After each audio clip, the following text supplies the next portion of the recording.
नमस्कार दोस्तों। थोड़ा सा समय लगा, लेट हो गया, माफी चाहता हूं। मैं जयपुर राजस्थान से किशनगढ़ रेनवाल, एक छोटा सा कस्बा है, वहां से विनोद वर्मा रलावता आपके बीच हूं आज। और श्यामराज जी हमसे जुड़ चुके हैं। नमस्कार श्यामराज जी। अनकहे अल्फाज संस्थान किशनगढ़ रेनवाल का सबसे पहले मैं धन्यवाद ज्ञापित करता हूं। आपका भी स्वागत है कि आपने इस वेब पेज पे मुझे बोलने का मौका दिया। जो इस वेब पेज के फाउंडर हैं उन लोगों को भी मैं धन्यवाद देता हूं। श्याम जी हैं, गजेंद्र जी हैं, बाजिया जी हैं। 7 दिवसीय नववर्ष के ऊपर जो ये साहित्यिक परिचर्चा, साहित्यिक गोष्ठी जो चल रही थी, उसी का एक अभिन्न हिस्सा आज मैं हूं और चाहता हूं कि आपके बीच आज रूबरू हूं। साथियों,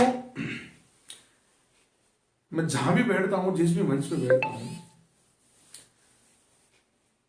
सबसे पहले मैं यही कहता हूं कि साहित्य इज नॉट एन एंटरटेनमेंट। आजकल जो कवि सम्मेलन होते हैं, उन कवियों में कहीं ना कहीं आपने देखा होगा अश्लीलता, फूहड़नेस, और उसी से लोगों को जोड़ते हैं। वो लॉर्ड्स ऑफ द जोक्स सुनाते हैं, चुटकुले सुनाते हैं। गणपत लाल जी नमस्कार सर। गजेंद्र जी नमस्कार। जोक सुनाते हैं, चुटकुले सुनाते हैं, अश्लीलता की बातें करते हैं, द्व्यर्थी बातें करते हैं, उसी से जनता जुड़ती है।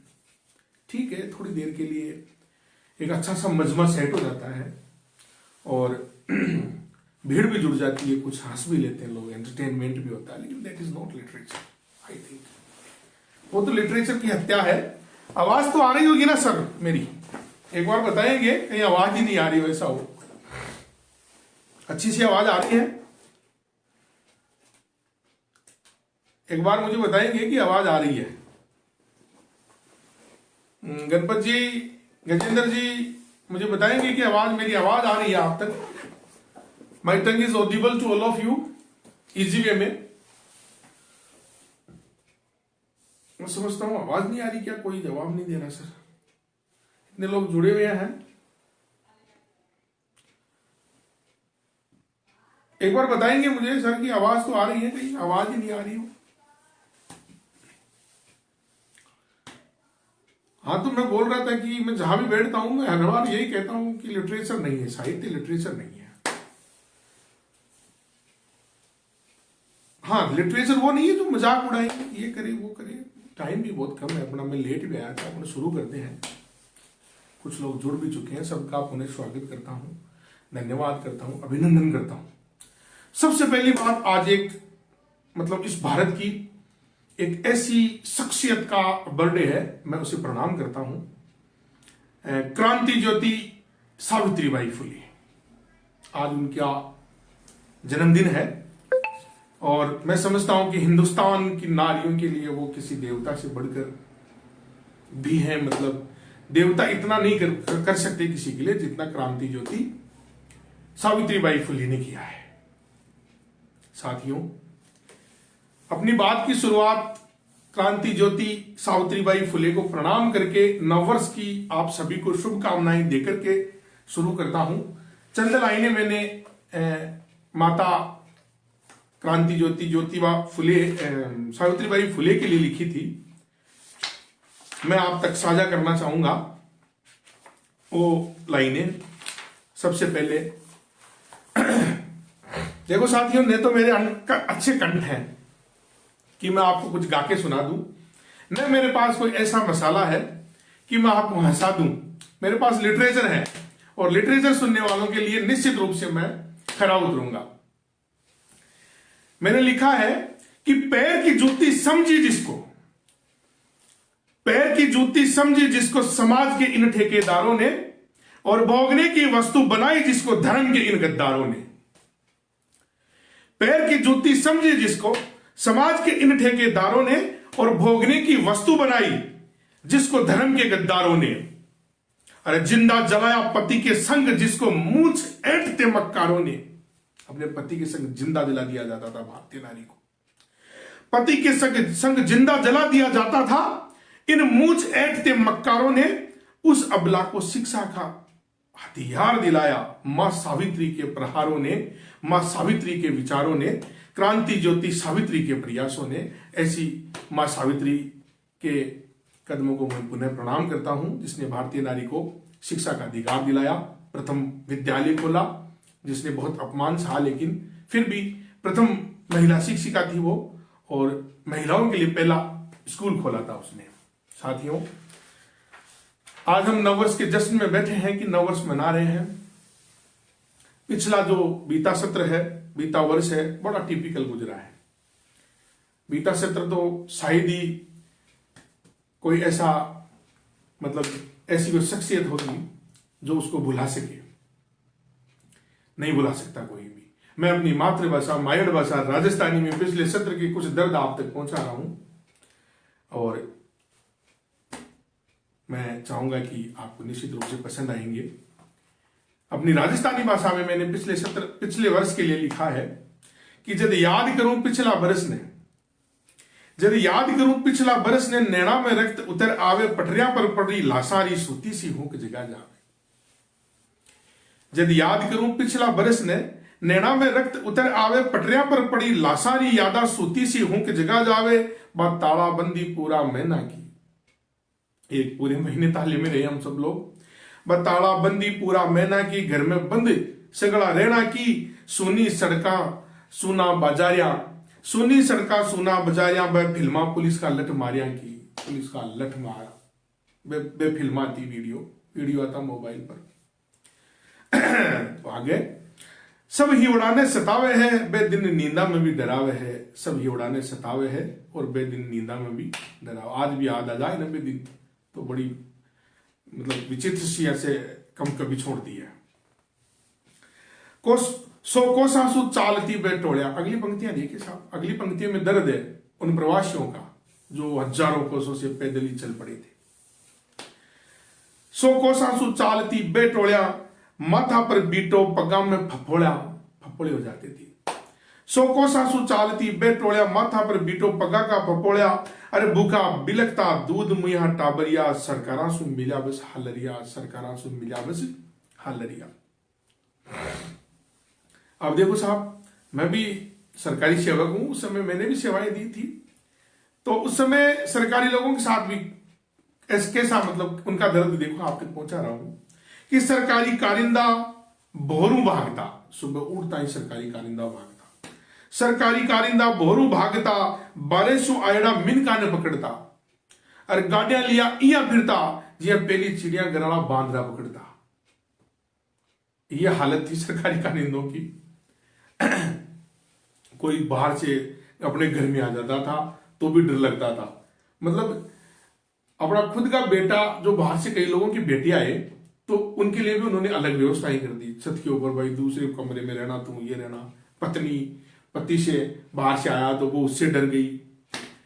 तो घरा आयड़ो सागे भी डर पातो, सागे आदमी आपनो खुद को आगो पीछू भी डर लाग। तो घरा आयड़ो सागे भी डर पातो, खाली आतो पर सागे डर लिया। तो कोई भी मेहमान घरा हो तो फल फ्रूट ले रहा तो पीटीएम पर दुकानें बंद होगी, फल फ्रूट तो मिलता ही नहीं।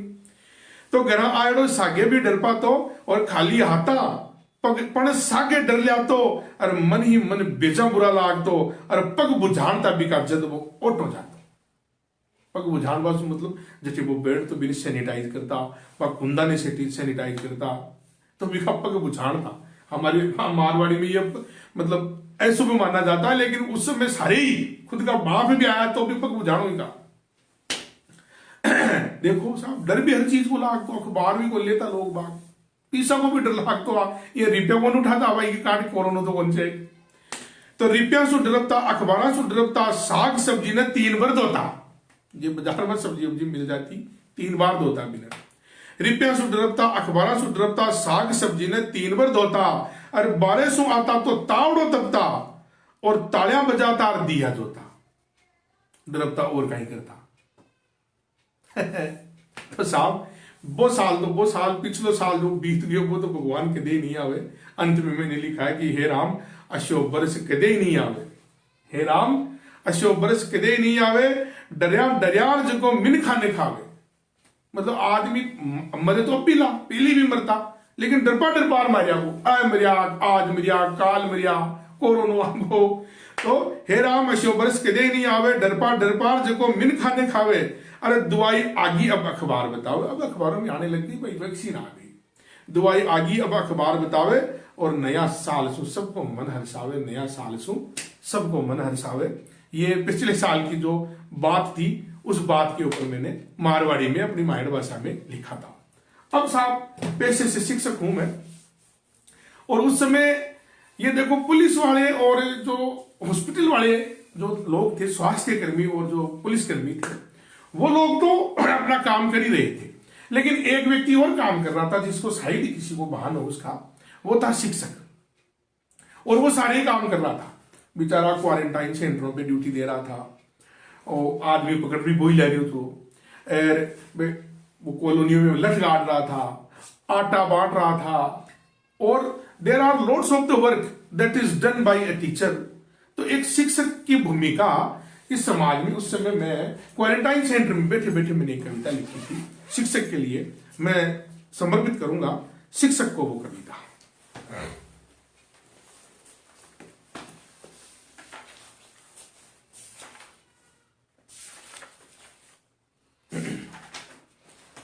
मैंने लिखी थी कि हां मैं शिक्षक हूं। मेरी कविता आपको निश्चित रूप से अच्छी लगेगी। कि हां मैं शिक्षक हूं, तुम्हारे नौ निहालों को तराश कर हीरा बनाता हूं। हां मैं शिक्षक हूं, तुम्हारे नौ निहालों को तराश कर हीरा बनाता हूं, और फिर तुम मुझसे पूछ लेना आखिर तुम करते ही क्या हो। हमको साहब शिक्षकों के लिए लोग पूछते हैं, अरे तुम कुछ नहीं करते। हां मैं शिक्षक हूं, तुम्हारे नौ निहालों को तराश कर हीरा बनाता हूं, और फिर तुम मुझसे पूछ लेना आखिर तुम करते ही क्या हो। हां मैं शिक्षक हूं, मैं लोकतंत्र के महापर्व का दीपक स्वयं बाती बनकर जलाता हूं। जब चुनाव आते हैं ना, रात को 12-12 बजे शिक्षक ही जाता है, वहां पे हजारों प्रकार के लोग आते हैं। वहां पे आजकल तो साहब थोड़ा सिस्टम ठीक हो गया, पहले आग लगा दो पूरे बूथ को, ये लगा दो वो लगा दो, तो स्वयं जलते हैं उसके ऊपर। उस लोकतंत्र, तुम्हारे लोकतंत्र के पर्व को स्वयं बाती बनकर जलाता हूं। फिर तुम मुझसे पूछ लेना आखिर तुम करते ही क्या हो। फिर तुम मुझसे पूछ लेना आखिर तुम करते ही क्या हो। हां मैं शिक्षक हूं, देश के विकास की गति देने हेतु। हां मैं शिक्षक हूं, देश के विकास की गति में मैं तुम्हें ही नहीं तुम्हारे पशुओं को भी गिनकर बताता हूं। देश के विकास के लिए मैं तुम्हें ही नहीं तुम्हारे पशुओं को भी गिनकर बताता हूं। फिर तुम मुझसे पूछ लेना आखिर तुम करते ही क्या हो। आगे पंक्तियां हैं मेरी कि हां मैं शिक्षक हूं, जब तुम सोते हो तब मैं पढ़ता हूं। हां मैं शिक्षक हूं, जब तुम सोते हो तब मैं पढ़ता हूं, ताकि तुम्हारे बच्चों के सपनों को उड़ान दे सकूं, क्योंकि मुझे पढ़ाना है सुबह तुम्हारे बच्चों को। हां मैं शिक्षक हूं, और जब तुम सोते हो तब मैं पढ़ता हूं, क्योंकि तुम्हारे बच्चों के सपनों को उड़ान दे सकूं। फिर तुम मुझसे पूछ लेना आखिर तुम करते ही क्या हो। घर घर जाकर तुम्हारी पहचान क्या है, इसका मैं परिचय पत्र बनाता हूं। तुम्हारे घर आता हूं, तुम्हारे परिचय पत्र बनाता हूं, तुम्हारी पहचान बनाता हूं। मैं घर घर आकर तुम्हारी पहचान क्या है, इसका मैं परिचय पत्र बनाता हूं। फिर तुम मुझसे पूछ लेना आखिर तुम करते ही क्या हो। सब्जी, दूध, गेहूं, चूल्हे की लकड़ियां चुनकर लाता हूं, और देश की कमजोर नस्लों के लिए भोजन बनाकर उन्हें बलवान बनाता हूं। ये जो मिड डे मील चलता है ना, आधे भूखे बच्चे आते हैं हमारे पास, तो सब्जी, लकड़ी, दूध, चूल्हे की लकड़ियां चुनकर लाता हूं, और देश की कमजोर नस्लों को कमजोर नस्लों के लिए भोजन बनाकर उन्हें बलवान बनाता हूं। फिर तुम मुझसे पूछ लेना आखिर तुम करते ही क्या हो। मेरी प्रतिभा का दोहन कर, मेरी प्रतिभा का दोहन कर तुम्हें डॉक्टर, इंजीनियर, बाबू, कलेक्टर, नेता बनाता हूं, और बनकर तुम मुझसे पूछ लेना आखिर तुम करते ही क्या हो। जब भी राष्ट्र पर कोई विपत्ति आती है, जब भी राष्ट्र पर आती है कोई विपत्ति, तो अपने वेतन का मोटा हिस्सा कटवाता हूं। कोरोना काल में 15-15 दिन के पैसे आज तक नहीं मिले हमें, 2-2, 3-3 दिन का वेतन कटवाया हमने, कोई दिक्कत नहीं है, और कटवाएंगे। हमने कहा देश में विपत्ति आई है, कोई प्रॉब्लम नहीं है। जब भी राष्ट्र पर आती कोई विपत्ति है तो अपने वेतन का मोटा हिस्सा कटवाता हूं, ताकि तुम्हें संसाधन उपलब्ध हो सके और फिर अच्छे दिन आने पर तुम मुझसे पूछ लेना, आखिर तुम करते ही क्या हो। महामारी में तुम्हारे घर बाहर, अस्पताल, पंचायत, थानों में भी काम करता हूं। जब महामारी आती है ना, तो तुम्हारे घर पे मैं काम करता हूं, अस्पताल में काम करता हूं, पंचायत में काम करता हूं, थानों में काम करता हूं, और फिर नई भोर आने पर तुम मुझसे पूछ लेना, आखिर तुम करते ही क्या हो। तो ये एक शिक्षकों की पीड़ा है जो मैंने आप तक पहुंचाई है। लगता है आपको अच्छी लगी होगी। उसी साल की कई जो चीजें हैं पिछले बरस की, जो मतलब साहित्य में निकल के आती है। मैं उन दिनों में तालाबंदी में घर पे रहा, सुबह से शाम तक घर ही रहा, कोई काम नहीं, कोई धाम नहीं। तो मैंने देखा कि उस समय एक व्यक्ति था जो काम कर रहा था।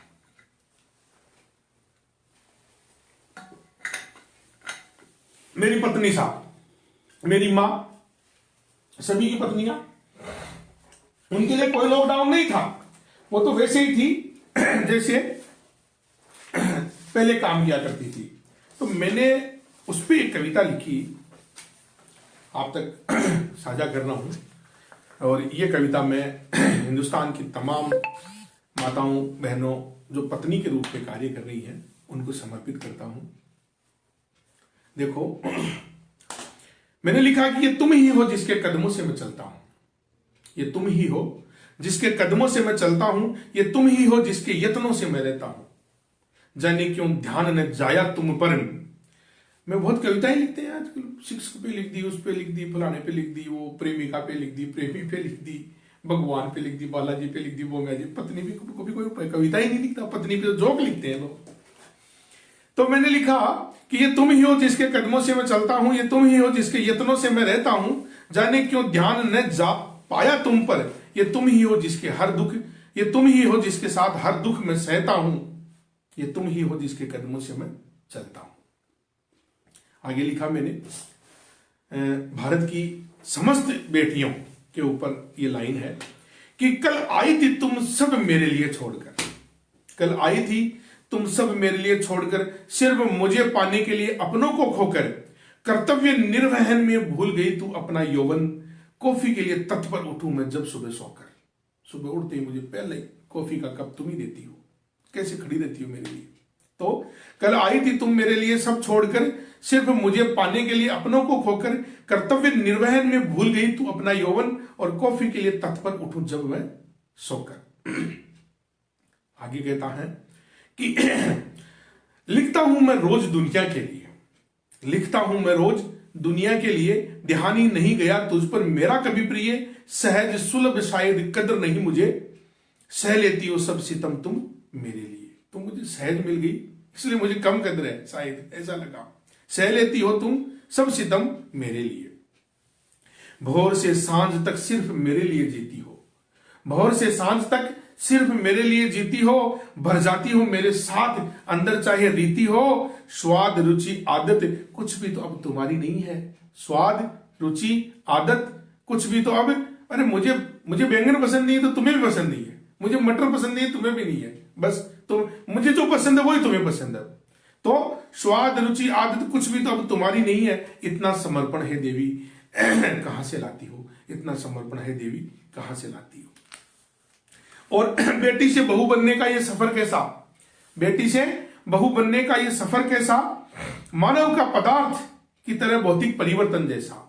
बेटी से बहू बनना बहुत बड़ा परिवर्तन है, बेटी से बहू बनने का ये सफर कैसा, मानव का पदार्थ की तरह भौतिक परिवर्तन जैसा, रानी बिटिया से कब लक्ष्मी बन गई, त्याग का पर्याय तुम और मैं मूर्ख वैसा का वैसा, त्याग का पर्याय तुम और मैं मूर्ख वैसा का वैसा। मेरी थकान में रोज बतलाता हूं तुझे, मेरी थकान में रोज बतलाता हूं तुझे, पर तेरी थकान का भान नहीं मुझे, और समंदर से गहरी तू आसमान से ऊंची हो, और मेरा कोटि कोटि प्रणाम तुझे, मेरा कोटि कोटि प्रणाम तुझे। ये कविता मैंने मतलब एक नारी के ऊपर लिखी है जो सुबह से शाम तक कितना काम करती है। चंद लाइनें मैंने एक व्यक्ति के लिए लिखी थी, आपके लिए आपको बीच में प्रस्तुत करना चाहूंगा। भारत से एक अभिनंदन पाकिस्तान में पहुंच गए थे अपने हाइड्रोप्लेन से नीचे कूद के जब वो क्रैश हो गया था, और जब वो हिंदुस्तान वापस लौटे थे तो मैंने 4 ही पंक्तियां अच्छे शब्दों में लिखी थी मैंने कि सीमा कुट्टी नंदन, सीमा कुट्टी नंदन, सीमा कुट्टी के बेटे थे वो अभिनंदन। सीमा कुट्टी नंदन वंदन भारत अभिनंदन, शौर्य पराक्रम सलाम हृदय स्पंदन, वंदन ब्रह्मांड अभिनंदन, वतन गौरव रत्न भारत कोटि कोटि नमन, पेशवाई सर जमी पर अभिनंदन, पेशवाई सर जमी पर अभिनंदन। ये मैंने भारत के उस वीर अभिनंदन के लिए लिखी थी। कुछ चीजें मैंने वंचित समाज के लिए भी लिखी थी। हम लोग, जैसे मैंने पत्नी के लिए कहा कि पत्नी के ऊपर हमारा ध्यान नहीं गया, वैसे ही हमने लिटरेचर भी रानियों पे लिखी, राजकुमारियों पे लिखी, चित्रकारों ने चित्र बनाए, वो भी बहुत अच्छे अच्छे मतलब प्रकृति के अच्छे सुंदर चीजों के चित्र बनाए। हमारे यहाँ पे कुछ ऐसे लोग भी हैं जो सुंदर नहीं है लेकिन उनके काम सुंदर है। एक मल उठाने वाली महिला है जो, उससे सुंदर शायद कोई नहीं हो सकता। यदि वो मल नहीं उठाएगी तो आपका घर, आपका बाजार, आपकी गलियां सब गंदी मिलेगी आपको, लेकिन उसकी तरफ किसी का ध्यान नहीं जाता। ध्यान किसके ऊपर जाता है? वो बगीचे में इठलाती झूमती कोई नई नवेली दुल्हन हो, कोई घूमती हुई कोई अच्छी अल्लड़ लड़की हो, लोगों ने उसी पे लिखा है। मैंने एक चित्रकार को वो मतलब एक चित्रकार को वो अपील करती है, वो मल उठाने वाली महिला, उसकी पीड़ा को, उसके दुख को लिखा है कि चितेरे अभी तो निकली थी मैं। चित्रकार को कह रही है कि चितेरे अभी तो निकली थी मैं जब तुम रंग खरीद रहे थे। चितेरे अभी तो निकली थी मैं जब तुम रंग खरीद रहे थे, तुम कूची में रंग भर रहे थे और मैं तब टोकरी में मल भर रही थी। चितेरे अभी तो निकली थी मैं जब तुम रंग खरीद रहे थे, तुम कूची में रंग ले रहे थे, तब मैं टोकरी में मल ले रही थी। उसके करमध्य कमल कोर रहे थे। एक चित्र बना रहा है चित्र का, कर यानी हाथ, हाथ में कमल। तो वो कहती है महिला कि उसके कर मध्य कमल कोर रहे थे, तब वहां मल भी तो बह रहे थे पड़ोस में नाली में। तुम तो पार्क में बैठ के कमल बना रहे थे, लेकिन पड़ोस में मल बह रहा था नाली में। तुम उसके कर मध्य कमल कोर रहे थे, तब वहां मल भी तो बह रहे थे। तुम उसके मेहंदी रच रहे थे और मेरे हाथ मल में मच रहे थे। तुम उसके मेहंदी रच रहे थे और मेरे हाथ मल में मच रहे थे। चितेरे अभी तो निकली थी मैं जब तुम रंग खरीद रहे थे, तुम कूची में रंग ले रहे थे, तब मैं टोकरी में मल ले रही थी। मोगरे का गजरा तुम बना रहे थे अपने चित्र में, मोगरे का गजरा तुम बना रहे थे, हम टोकरे में कचरा उठा रहे थे। चितेरे मैं भी हूं, शकुंतला ही नहीं है यहां। चितेरे मैं भी तो हूं, शकुंतला ही नहीं है यहां। अंतिम लाइनें हैं मेरी, उनकी पीड़ा आप तक पहुंचे तो निश्चित रूप से मैं समझूंगा कि मुझे आप आशीर्वाद दीजिए कि भर दे अपने रंगों में मुझे भी कभी। चित्रकार को कहती कि भी मेरा ही चित्र बना, टोकरी में मल लिए हुए। भर दे अपने रंगों में मुझे भी कभी, रच दे मेरे गौरव को तेरी कूची में कभी। मेरे अधरों पर मेरा श्रम है और मोनालिसा सिर्फ तेरा भ्रम है। न कहीं थी और न कहीं होने की, बस चित्रकार बना गया। मेरे अधरों पर तो मेरा श्रम है और मोनालिसा सिर्फ तेरा भ्रम है। मोनालिसा वास्तव में कहीं नहीं थी। तो यह है साहब, मैं आपको कह रहा था कि लिटरेचर में एंटरटेनमेंट नहीं होता, और जहां एंटरटेनमेंट है वो लिटरेचर नहीं है। एंटरटेनमेंट में भी मतलब क्या कहते हैं कि जैसे सेटायर वगैरह लिखते हैं तो वो सोशल रिफॉर्म करते हैं, वो भी समाज को रिफॉर्म करते हैं। एंटरटेनमेंट भी होना चाहिए तो ऐसा होना चाहिए जो जिससे सोशल रिफॉर्मेशन हो, कोई समाज में मतलब शुद्धता आए, उसमें परिष्करण आए, तो आप ऐसा कुछ सेटायर जरूर लिख सकते हैं। मैं मतलब एक वीवर जाति से हूं, हमारा काम कपड़ा बुनना था और कपड़ा मेरे पूर्वज, मैं अभी शिक्षक हूं लेकिन मेरी जाति के लोग कपड़ा बुनते थे। मैंने एक कविता लिखी थी, उस कविता को जेएनयू की प्रोफेसर दीदी, मेरी बड़ी दीदी है, दिल्ली विश्वविद्यालय में, डॉक्टर कौशल पंवार, आपने नाम सुना होगा। उन्होंने अपने चैनल पे भी बोला था। मैं आज उसी कविता को आपके बीच बोलना चाहूंगा कि किस प्रकार से एक, मतलब मैं उन लोगों का दर्द आप तक पहुंचा रहा हूं जो लोग थोड़े से वंचित रहे हैं समाज से। मैंने लिखा है कि हाँ जुलाहा हूं मैं। जुलाहा वीवर को कहते हैं, जुलाहा कपड़ा बुनने वाले को कहते हैं। हाँ जुलाहा हूं मैं, मुझे फक्र है मेरे पूर्वज जुलाहे थे। हाँ जुलाहा हूं मैं, मुझे फक्र है मेरे पूर्वज जुलाहे थे, तन ढकने की तकनीकी लाए थे। हाँ जुलाहा हूं मैं, मुझे फक्र है मेरे पूर्वज जुलाहे थे। हाँ जुलाहा हूं मैं, कोख से बाहर आते ही तुम्हें ढका था उन्होंने। हाँ जुलाहा हूं मैं, कोख से, पेट से बाहर आते ही, हाँ जुलाहा हूं मैं, कोख से बाहर आते ही तुम्हें ढका था उन्होंने, तब तुम कोख की गर्मी से महसूस कर पाए थे। हाँ जुलाहा हूं मैं, मुझे फक्र है मेरे पूर्वज जुलाहे थे। हाँ जुलाहा हूं मैं, रजत रोशनी में उन्होंने चटक रंगों को बुना था। रजत रोशनी में उन्होंने चटक रंगों को बुना था, जिसे किसी खिलखिलाती तुम्हारी वधू ने पहना था। हाँ जुलाहा हूं मैं, मुझे फक्र है मेरे पूर्वज जुलाए थे, तन ढकने की तकनीकी लाए थे। हाँ जुलाहा हूं मैं, वे कड़क मोटे कपड़े को बुनकर सोते थे। हाँ जुलाहा हूं मैं, वो कड़क मोटे कपड़े को बुनकर सोते थे, जिसने तपती धूप को तुम पर रोका था। हाँ जुलाहा हूं मैं, मुझे फक्र है मेरे पूर्वज जुलाए थे, तन ढकने की तकनीकी लाए थे। हाँ जुलाहा हूं मैं, फकत श्वेत धागों को अपने तानों में ताना था। हाँ जुलाहा हूं मैं, फकत श्वेत धागों को अपने ताने में ताना था, अंतिम यात्रा में जिसे ओढ़कर तुम्हें जाना था। हाँ जुलाहा हूं मैं, मुझे फक्र है मेरे पूर्वज जुलाए थे, तन ढकने की तकनीकी लाए थे। ये ऐसे दर्द हैं उन समाजों के जो अपने आप में वंचित माने जाते हैं, जिन्हें अवसर नहीं मिला। मिल्टन, एक अंग्रेजी में बहुत बड़े कवि हुए हैं जॉन मिल्टन, उन्होंने भी कहा था अपनी उनकी एक बहुत बड़ी एलिजी, अल्फ्रेड लॉर्ड टेनिसन है, सॉरी नाम भूल गया मैं, लॉर्ड टेनिसन की एक एलिजी है जो इंग्लिश लिटरेचर की 5 ग्रेट एलिजीज में गिनी जाती है, कंट्री चर्चयार्ड के नाम से। उसमें उन्होंने लिखा था कि डोंट क्लेम ऑन देम। कभी कहता है कि तुम उनके ऊपर ताली मत बजाओ, जो कॉमन लोग हैं, जो सोए पड़े हैं, मतलब जो मर गए, कब्रों में पड़े, उनके ऊपर कोई टूम्ब, मतलब कोई वो नहीं बनी, कोई ऐसी यादगार चीज नहीं बनी, स्मारक नहीं बना उनके ऊपर, क्योंकि कॉमन लोग थे वो। तो टेनिसन कहता है कि उनकी मजाक मत उड़ाइए आप, उन्हें अवसर नहीं मिला, नहीं वो भी मिल्टन जैसे महान कवि बन सकते थे, उनको अवसर नहीं मिला, अन्यथा वो भी मिल्टन जितने महान कवि बन सकते थे।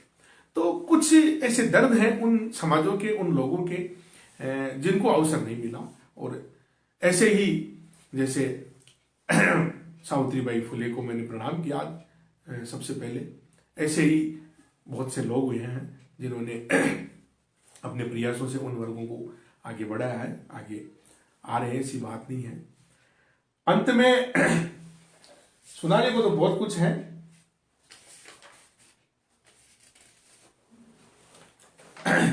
अभी एक कविता लिखी थी मैंने, बाजारू सियासत। सियासत बाजारू हो गई।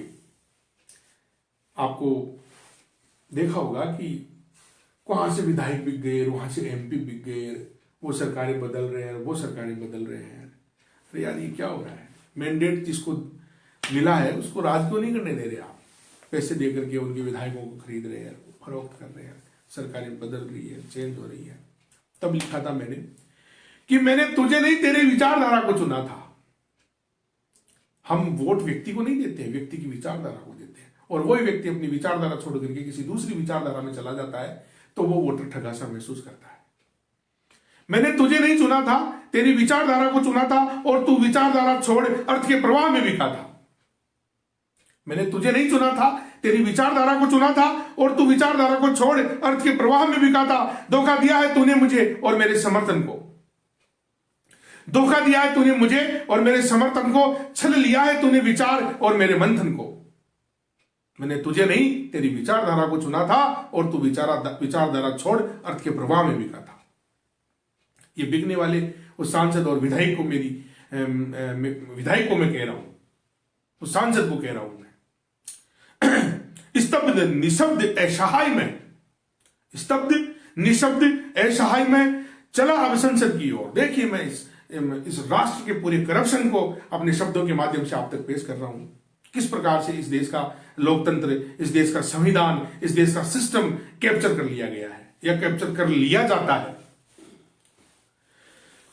स्तब्ध निशब्द असहाय में चला अब संसद की ओर, पूछूंगा आज क्यों बिक रहे हैं तेरे प्यादे चौं ओर। स्तब्ध निशब्द असहाय में चला अब संसद की ओर और पूछूंगा आज क्यों तेरे प्यादे बिक रहे हैं चौं ओर। 7 अट्ठास हुआ संसद का, संसद मुझे बोलती है कि 7 अट्ठास हुआ संसद का कि तू बहुत निश्चल है रे, तू बहुत निश्चल है, जो बिकता बाजारू बकरा ध्यान मेरा प्रतिपल है। मुझे हर सांसद और विधायक का पता है कि कौन बिक रहा है, मुझे क्या पूछ रहा है, मुझे तो सब पता है। नवनेत्र अब लाल मेरे, मैं रोता हुआ संसद के पास गया था या गुस्सा आ गया, तुझे तो पता है सब कुछ। ये पर्सनिफिकेशन है, लिटरेचर का एक मतलब फिगर ऑफ स्पीच होता है पर्सनिफिकेशन, जिसको हिंदी में मानवीकरण कहते हैं। मैंने मानवीकरण किया है कुछ चीजों का, जैसे संसद का किया कि संसद मुझे बोली, ये मानवीकरण है। संसद ने मुझे कहा कि मुझे तो पता है, तो मैं या तो रोता हुआ गया था या मुझे फिर गुस्सा आया कि नव नेत्र मेरे अब लाल हुए, भ्रकुटी अब तन चुकी थी, न्यायपालिका जाऊंगा अब उर में मेरे ठन चुकी थी। नव नेत्र लाल मेरे, भ्रकुटी अब तन चुकी थी और न्यायपालिका जाऊंगा अब उर में मेरे ठन चुकी थी। हे संप्रभुता संपन्न तू सर्व शक्तिमान क्यों नहीं संज्ञान लेती है। मैंने न्यायपालिका से कहा कि हे संप्रभुता संपन्न सर्वशक्तिमान क्यों नहीं संज्ञान लेती है। तो न्यायपालिका मुझे कहती है कि मैं कठपुतली, इनकी मेरी कुर्सी न्याय के पैसे इन्हीं से तो लेती है। मैं कठपुतली, इनकी मेरी कुर्सी न्याय के पैसे इनसे ही तो लेती है। अवाक निरुत्तर हो अब मैं, अवाक निरुत्तर हो अब मैं, था पकड़ी मैंने तीसरे चक्षु की। तीसरे चक्षु, तीसरा नेत्र, मीडिया। अवाक निरुत्तर हो अब मैं, था पकड़ी मैंने तीसरे चक्षु की। क्यों ढीली चाल अरे प्रजातंत्र के पतवार तेरे चप्पू की। तेरी कैसे ढीली पड़ गई भाई, वो तो सारे जो है।